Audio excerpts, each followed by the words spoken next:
Hello. What do you feel deprived of right now, and what does it have anything to do with how you take care of yourself?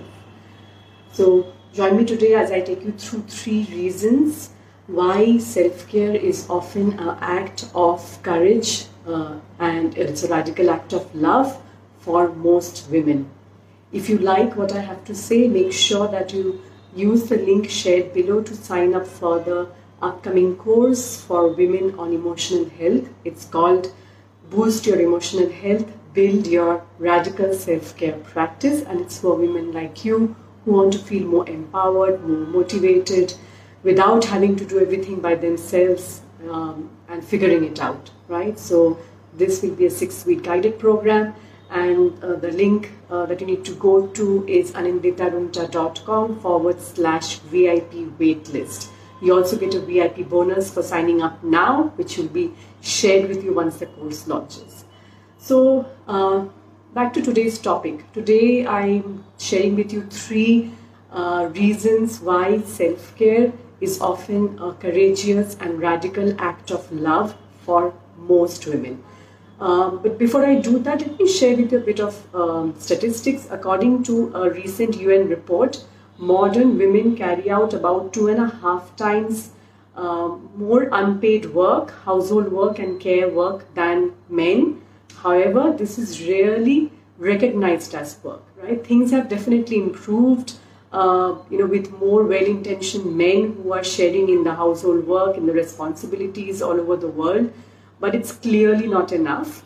And it's not just because of sexism on part of the men themselves, it's also because of the conditioning of both men and women while growing up, right? Conditioning during childhood and even as adults. Because you see, inevitably for most women, an impeccable home and well-groomed children, well-behaved children are tied to their sense of self-worth, right? So when your sense of self-worth, identity becomes linked to how good your house looks, how clean your house is, how children are being brought up, then you're taught to be a good mother, a good person at any cost, right? Giving yourself at any cost. In fact, this conditioning is one of the 3 reasons that I'm sharing with you today why self-care is a radical and courageous act of love towards ourselves, right?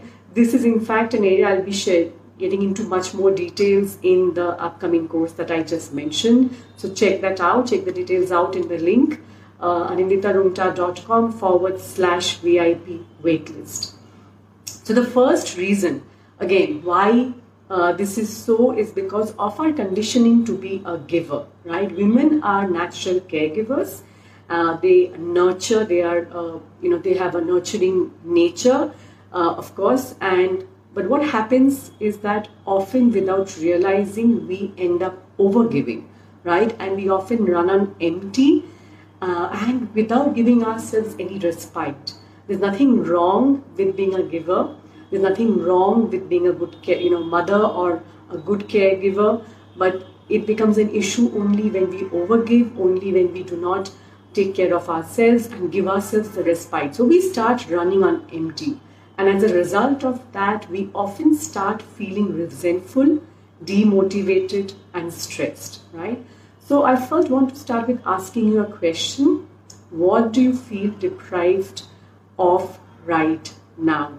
So when you stop to ask yourself this question, you might find ways that you are starving yourself. And I'm using this word deliberately. Starving yourself of living a life that is fulfilling and meaningful and enjoyable for that matter, right? So for example, do you often find yourself saying that I never have time for myself or the things that I love?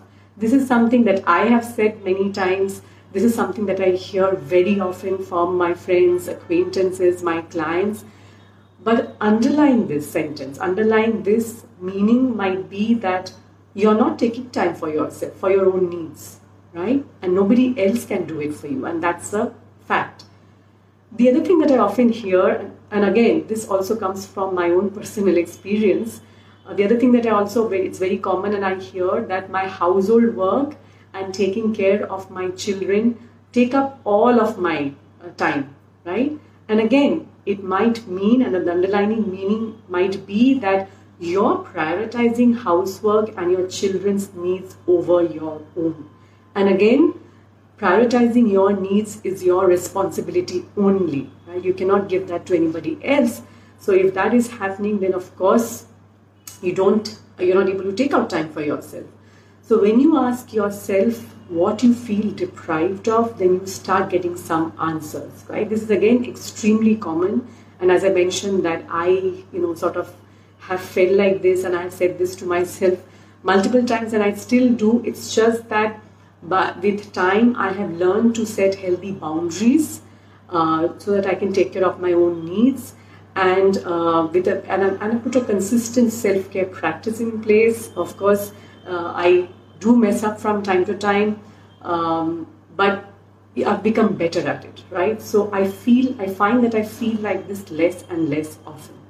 So if you have asked yourself this question, what do I feel deprived of? You might have heard some answers like, I feel deprived of good company, right? Having good friendships with other women, with other people who sort of nourish me, who, apart from my own family, who nourish me and, where I have some fun. So that might be something that you feel deprived of, right? Not just your child's company. Then it might be that I feel deprived, or you feel deprived of more me time.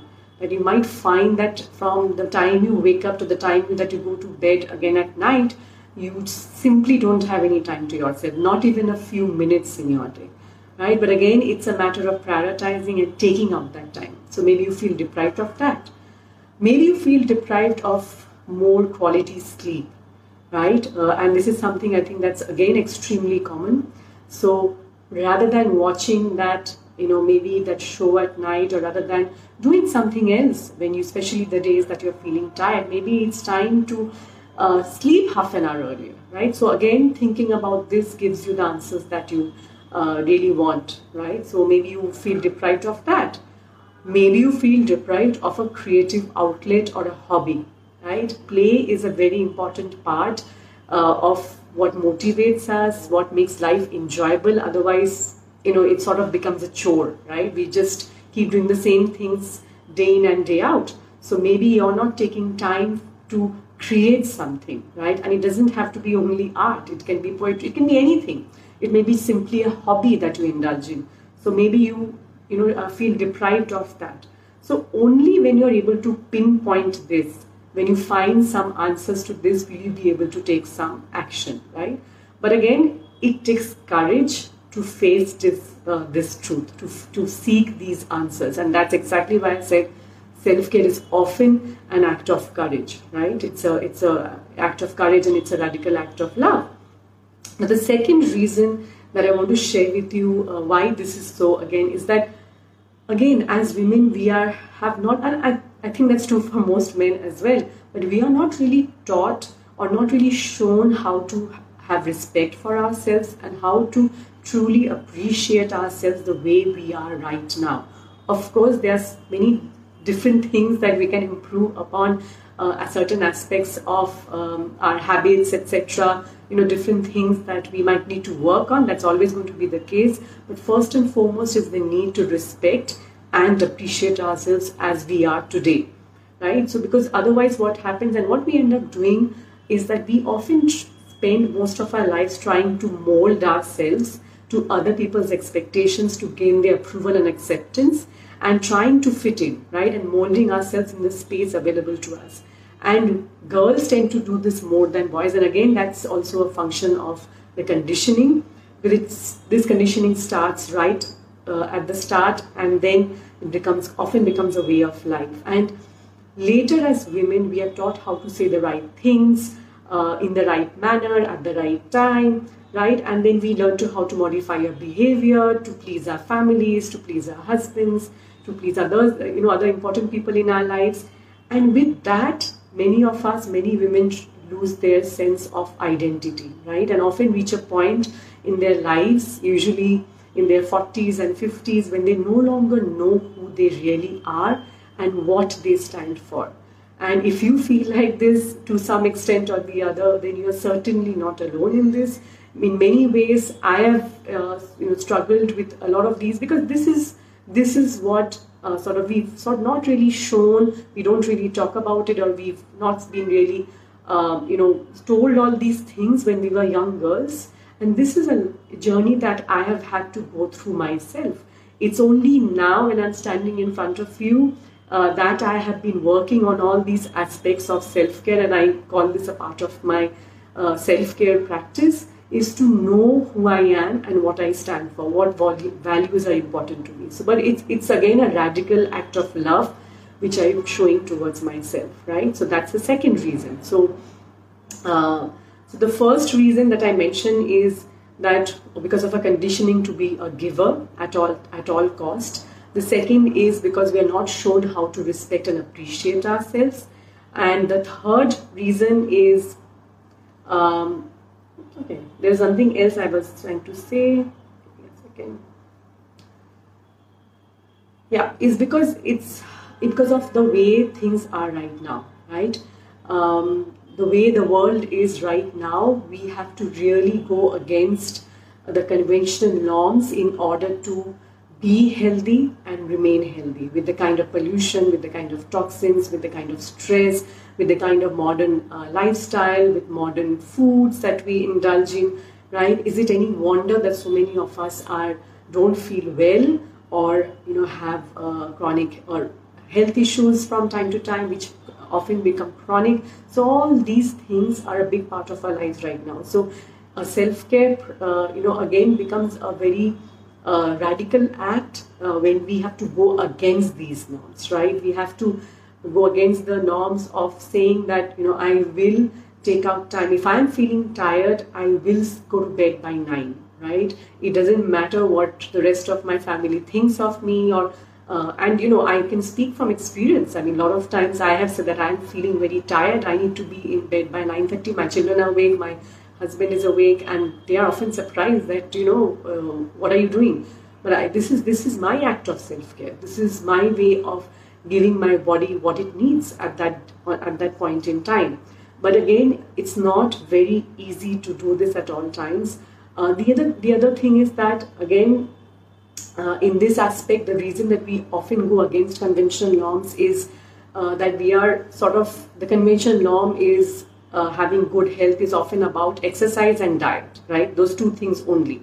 But honestly, good health, staying healthy and becoming healthy and staying healthy goes much beyond diet and exercise, right? Whether it's about getting good quality sleep, whether it's about being able to manage your stress levels, whether it's about having strong relationships, right? A strong sense of community.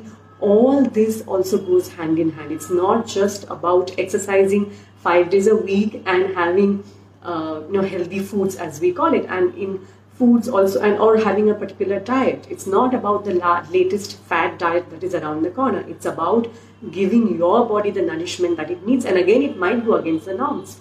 So for example, veganism is a big fad in the sense of that everybody sort of want to go in for a particular diet labeling. And it's not just veganism. It might be paleo, it might be any keto. But without really understanding what your body needs, what your body's unique needs are, nutritional needs are, you might be doing yourself a disservice, right? By doing what everyone else is doing. That's exactly what I mean by going against the norm. So in your case, it might mean that even if you are a vegetarian, you might need to add eggs, or you might need to add some other form of animal protein. It might mean that if you are a huge meat eater, you might need to add much more vegetables and cut down on your meat consumption. So it completely depends on what your unique needs are, rather than what the norms are, rather than what everyone else is doing, rather than what seems to be the current fad, right? Because so this is the other thing. So that's why, again, when you stand out, it's not easy to stand out against out of the crowd, because if the entire everyone is going for diet and exercising, and you are standing out, it's not easy. It needs courage, and it is again a radical act, right? So this is why I chose these words, and this is exactly what I will be teaching inside this course that I have coming up. And once again, if you would like to sign up for the VIP waitlist, the link is ananditarumta.com/VIP waitlist. And the last but not the least, at the end of the day, self-care is an act of extraordinary mothering, right? And I don't use the word slightly here as well. A good mother is finely tuned into her child's needs. A good mother stands up for her child. A good mother, loves her child no matter what the circumstances are. That is how your self-care practice should be. Your self-care practice should be like, give yourself the mothering that you really need. It should give you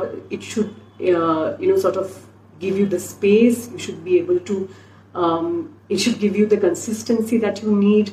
In your self-care practice. In other words, it needs to be an extraordinary mother, right? If it needs to go against the conventional norms, if it needs to go against what defines health today, so be it. Mother is not scared to stand up for her child. A mother is not scared to love her child. A mother is not scared to stand up for what she believes in, where her child's health is concerned. And that's exactly what your self-care practice should look like, right? So once again, today I have shared with you the 3 reasons why self-care for most women is often a courageous and radical act of love.